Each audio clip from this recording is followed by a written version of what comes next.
Welcome to Y News, I am Christopher. According to the British Financial Times, reported on the 24th, Nvidia founder and CEO Jen-Hsun Huang said that the United States provoked the semiconductor battle may bring great damage to the country's technology industry, because China is a very important market for technology industries. The Biden administration's series of semiconductor export controls against China have prevented the U.S. chipmaking giant from selling advanced process chips to China, one of its largest markets. At the same time, Chinese companies are starting to develop their own chips to compete in areas such as gaming, graphics and artificial intelligence. If China cannot buy from the United States, they will produce their own.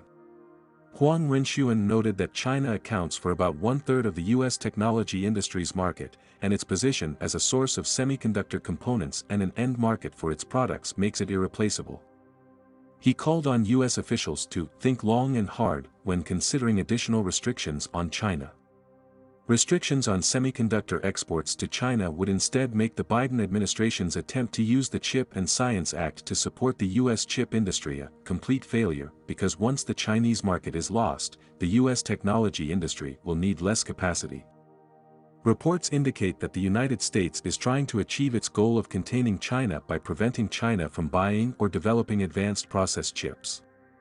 This effort has become one of the most tense fronts in the new Cold War launched by the U.S. side. According to the Office of Cybersecurity Review, U.S. chip maker Micron failed to pass cybersecurity reviews of its products sold in China. According to the cybersecurity law and other laws and regulations, operators of critical information infrastructure in China should stop purchasing Micron's products. Previously, industry sources and media have long issued similar warnings. Amid a boom in the development of generative AI, U.S. export controls on semiconductors to China are reportedly prompting several Chinese technology companies to accelerate the pace of research, seeking to develop cutting-edge AI using existing chip resources such as homegrown, freeing them from reliance on individual foreign advanced process chips. The report also cites evaluation of research papers and interviews with relevant employees, saying that some of the experiments already offer the prospect of breaking out of the U.S. siege. Peter Wynink, chief executive of Dutch photolithography giant ASMAC, also said that U.S.-led export controls on semiconductors against China could prompt China to develop its own technology in the field of high-end chip manufacturing equipment. In the face of the U.S. crackdown, it makes sense for China to seek to develop its own semiconductor manufacturing equipment. Chinese Foreign Ministry spokesman Mao Ning said that for some time, the United States has been abusing export control measures to restrict exports to China in order to maintain its hegemonic position and generalized the concept of national security. Such self-serving acts of scientific and technological bullying are unfair and non-compliant, undermine the stability of the global industrial supply chain, are not conducive to the development of the world economy, and will eventually backfire on itself.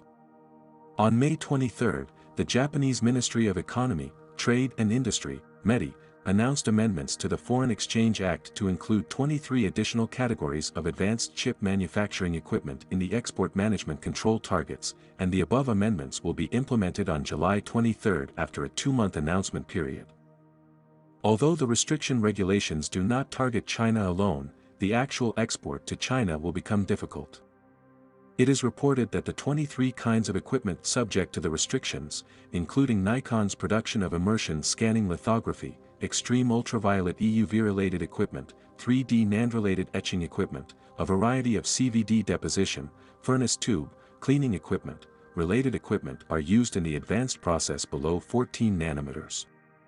This restriction is broader than the scope set by the United States and the Netherlands, and may even be used in vehicles to washing machines. Lower-order chip production are affected.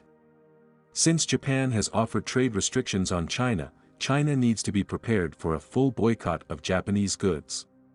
According to foreign media reports, according to Japan's trade restriction rules, compared to the United States to limit China's ability to produce semiconductors, Japan's regulations may have been more than. Japanese experts have pointed out, Japan's trade export control to China's impact will be more than last year's U.S. trade sanctions against China to the Chinese semiconductor industry is hit. In October last year, the U.S. Biden administration imposed controls on chip equipment capable of producing less than 14 nanometers, in some cases involving less than 16 nanometers. However, the Japanese government controls items like the equipment provided by Nikon for immersion micrographic technology cover up to 45 nanometers chip specifications. The reason given by the Japanese side is that China can use some of the equipment for the production of advanced chips. 28 nanometers or more chips are generally considered mature processes, mainly for home appliances, automobiles and Internet of Things products.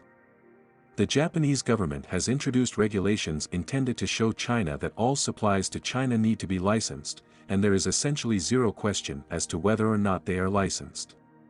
The Japanese like to cover up and play word games, but behind the scenes they are doing an unspeakable job. Nikon Japan, which is affected by the export control, claims it has no impact on next year's fiscal year results and supports the Japanese government's decision to ban exports to China. Another equipment supplier, Tokyo-based PowerTech, predicted that next year's revenue could drop 23%, but would not say how much of that would be due to the China control and what equipment would be affected. Since Japan has introduced trade restrictions on China, China needs to do a good job of countering them while actively responding. First, it should impose sanctions on companies that are prohibited from exporting to China, in accordance with the provisions of the Anti-Foreign Sanctions Law, by prohibiting them from opening branches in China and prohibiting Nikon and other products of Tokyo Videotron from being sold in the Chinese market. Second, Japan is an island nation that relies heavily on external resources, many of which are imported from China, including rare earth metals, minerals and lithium materials, and these essential minerals are subject to embargoes against Japan. Better yet, China needs to be prepared for a full boycott of Japanese goods.